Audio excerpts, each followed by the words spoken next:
प्रिय भक्तों, जय श्री राम। आज हम गीता प्रेस गोरखपुर कल्याण पत्रिका से भक्तों के अनुभव पढ़ो, समझो और करो से एक भक्त का अनुभव भेज रहे हैं, सुना रहे हैं आपको, जिन्होंने भृगुनंदन मिश्र जी ने जिसे लिख के कल्याण पत्रिका को भेजा और वो प्रकाशित किया गया। भक्तों, हम हर बार ये कहना चाहते हैं कि ये बिल्कुल सत्य है, सत्य घटनाएं हैं, भगवान की अनुभूतियाँ हैं। आज कथा का शीर्षक है सुंदर कांड के पाठ का चमत्कार। हमारे जीवन में बहुत सी आपत्तियां विपत्तियां आती हैं, सबके जीवन में आती हैं, लेकिन अगर हम भगवान के चरणों की शरण लेते हैं तो भगवान हमारी विपत्तियों को दूर करते हैं। ऐसी एक विपत्ति आई और उसमें श्री रामचरितमानस और सुंदर कांड के पाठ का अद्भुत चमत्कार हुआ और मैंने उसकी शरण ली।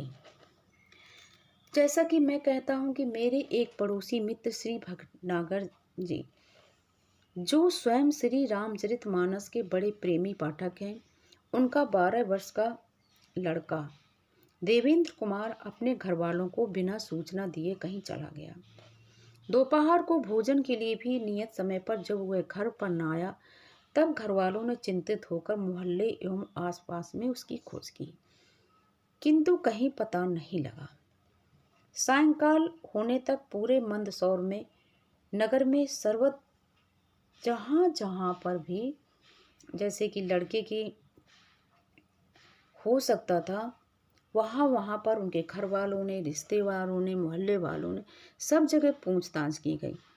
जब कहीं कुछ भी पता नहीं चल पाया तो अंत में मेरे मित्र निराश होकर पुलिस स्टेशन जाकर उन्होंने रिपोर्ट दर्ज कराई। प्रिय भक्तों, ये बिल्कुल सत्य घटना है। बालक के दोनों बड़े भाइयों ने आसपास के नगरों में पर्याप्त खोज की। मेरे मित्र भटनागर जी, जो स्वयं मध्य प्रदेश शासन के अवकाश प्राप्त पुलिस कर्मचारी हैं, इतने अधिक चिंताग्रस्त और व्यग्र हो गए कि उन्होंने पुलिस अधीक्षक कार्यालय में जाकर भारत के बड़े बड़े नगरों की पुलिस को वायरलेस से बालक के लापता होने की सूचना भी प्रसारित करवा दी, क्योंकि बालक सिर्फ 12 साल का था और जैसा कि कुछ पता नहीं चल रहा था, तो बचपना था तो माँ बाप का चिंतित होना स्वाभाविक था। दूसरे दिन वो मेरे मित्र जब अत्यंत अधीर हो गए, व्याकुल हो गए, तो मेरे पास आए और मैंने उन्हें आश्वासन देते हुए कहा, भैया एक काम और करो, आपने सारे प्रयास करवा लिए अपने स्तर पे, एक मेरी तरफ से करो।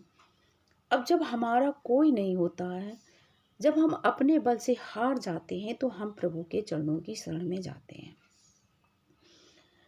तो मैंने कहा, भैया दीन दयालु बिरध संभारी, हरहु नाथ मम संकट भारी के संपुट तथा उमा न कछु कपके अधिकाई, प्रभु प्रताप जो काले खाई कि उप संपुट के साथ श्री हनुमान जी के सम्मुख सुंदर कांड का पाठ करने की मैंने उन्हें प्रेरणा दी।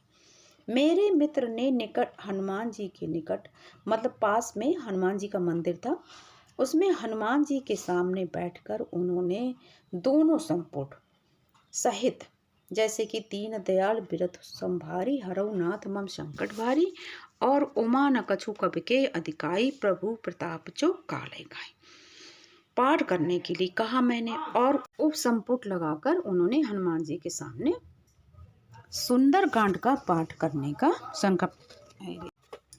वो इतने परेशान थे कि उन्होंने सुंदर कांड के 100 पाठ पूर्ण करने का संकल्प किया था, किंतु चौथे दिन, जब यानी कि सुंदर कांड के 108 पाठ करने थे, तो चौथे दिन में उनके 49 पाठ पूर्ण होते ही स्वयं बालक देवेंद्र घर पर आ गया।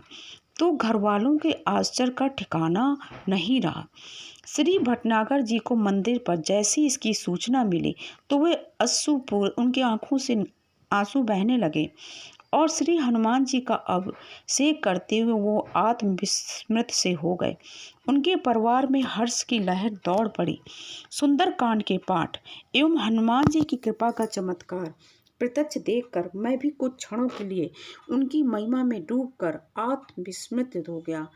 बोलिए भक्तों, श्री राम, जय राम, जय जय राम, जय हनुमान। जैसा कि भक्तों, भटनागर जी ने 108 पाठ सुंदरकांड करने का संकल्प लिया था कि मेरा बच्चा आ जाए। चौथे दिन वो केवल 49 पाठ ही कर पाए थे सुंदरकांड के संपुट सहित, और बालक अपने आप घर आ गया। जबकि उन्होंने तो पुलिस में रह चुके थे, इतनी कोशिश कर ली थी, सारा बल लगा दिया था, बेटे को कोई नहीं ढूंढ पाया। लेकिन हनुमान जी की कृपा से चौथे दिन बच्चा अपने आप ही घर आ गया।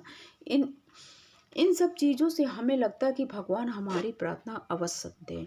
किसी के भी जीवन में दुख संकट नहीं आए। अगर कोई भी इस तरह की किसी भी प्रकार की आपत्ति विपत्ति अगर जीवन में आए तो भगवान जी से, हनुमान जी से और सुंदरकांड पाठ की महिमा का बहुत चमत्कार है। बोलिए जय श्री राम, जय श्री हनुमान जी की।